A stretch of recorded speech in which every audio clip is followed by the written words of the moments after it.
جنگل کے بادشاہ ببر شیر نے چشمے کے کنارے والی چٹان کے نیچے گھنی جھاڑیوں سے جھانک کر دور تک پھیلے دھان کے لہلہاتے کھیت پر نظر ڈالی۔ بہت دور ایک درخت کے نیچے کوئی چیز ہلتی ہوئی نظر آ رہی تھی۔ شیر نے پنجوں سے آنکھوں کو ملتے ہوئے دوبارہ اس طرف دیکھا۔ یقیناً وہ کالا ہرن تھا۔ شیر رات سے بھوکا تھا۔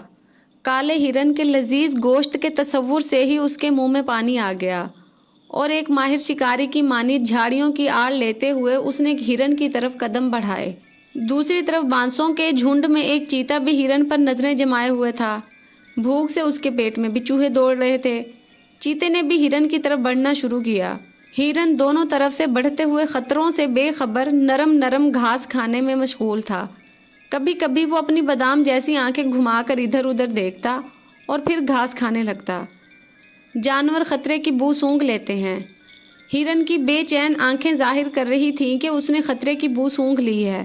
اس نے کان کھڑے کر کے گردن گھما کر چشمے کی طرف دیکھا، جہاں میدان میں 2 ریچھ کے بچے کھیل رہے تھے۔ ابھی ہرن پہاڑ کی طرف رخ کرنے کا سوچ ہی رہا تھا کہ مشرق اور جنوب سے شیر اور چیتے نے جھاڑیوں سے چھلانگ لگائی اور دونوں تیر کی طرح ہرن کی طرف لپکے۔ ہرن لمبی لمبی چھلانگیں مارتا ہوا پہاڑوں کی طرف بھاگا۔ شیر اور چیتے کی رفتار کے مقابلے میں ہرن کی رفتار کم تھی، لیکن وہ اپنے ہلکے اور سڈول جسم کی وجہ سے ان دونوں کو چکمہ دیتے ہوئے بھاگ رہا تھا۔ اس بھاگ دوڑ میں ان تینوں نے میلوں کا سفر طے کر لیا۔ آخر کار ہرن ایک چٹان پر چڑھ گیا، جو اتنی اونچی تھی کہ اس پر شیر اور چیتا نہیں چڑھ سکتے تھے۔ شیر اور چیتا چٹان کے نیچے زبانیں نکالے ہانپ رہے تھے اور ہرن کو للچائی نظروں سے دیکھ رہے تھے۔ جب سانسیں درست ہوئیں تو شیر نے کہا، یہ میرا شکار ہے، پہلے میں نے دیکھا تھا۔ چیتے نے غصے سے جواب دیا، یہ میرا شکار ہے، پہلے میں نے اسے دیکھا تھا۔ شیر دھاڑا، میں تم سے زیادہ طاقتور ہوں، اس لیے اس شکار پر میرا حق ہے۔ شیر اور چیتے کی تکرار سن کر ہرن نے اطمینان کا سانس لیا اور کہا، میرے محترم بادشاہو، یہ میری خوش نصیبی ہوگی کہ میں آپ جیسے شاہی خاندان کے افراد کی غذا بنوں، لیکن پہلے آپ دونوں طے کر لیں کہ آپ میں سے کون میرا لذیذ گوشت نوش فرمائے گا۔ شیر اور چیتا دوبارہ تکرار کرنے لگے۔ اسی دوران ادھر سے ایک گدھے کا گزر ہوا تو ہرن نے جھٹ سے مشورہ دیا، میرے خیال سے آپ دونوں اس سلسلے میں گدھے صاحب سے مشورہ لے لیں۔ شیر نے کہا، چلو مجھے منظور ہے، وقت پڑنے پر گدھے کو بھی باپ بنانا پڑتا ہے۔ چیتے نے گدھے کو حکم دیا، او گدھے ادھر آ۔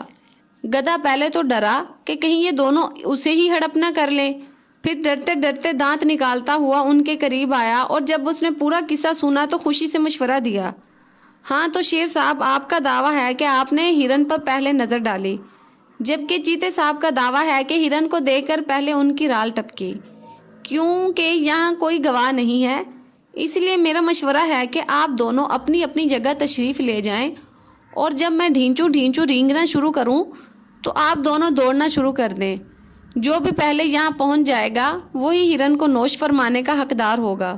شیر اور چیتا بھوک سے بے تاب تھے، لیکن دونوں کو اپنی تیز رفتاری پر ناز تھا، اس لیے انہوں نے گدھے کی تجویز مان لی اور یہ طے ہوا کہ دونوں اپنی اپنی جگہ لوٹ جائیں۔ اس دوران ہرن صاحب چٹان سے اتر کر نہا دھو کر ان میں سے ایک کی خوراک بننے کے لیے میدان میں کھڑے ہو جائیں گے۔ شیر اور چیتا اپنی اپنی جگہ واپس چلے گئے۔ جب کافی دیر تک گدھے کے رینگنے کی آواز نہ آئی تو دونوں کا ماتھا ٹھنکا۔ پہلے تو انہوں نے ایک دوسرے کو گھورا، پھر چٹان کی طرف دوڑنا شروع کیا۔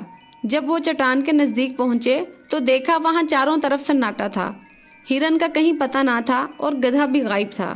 شیر نے غصے سے چیخ کر کہا، اس گدھے کے بچے نے ہمیں دھوکہ دیا۔ چیتے نے سر جھکا کر افسوس سے کہا، شیر صاحب، گدھا وہ نہیں، گدھے تو دراصل ہم دونوں ہیں۔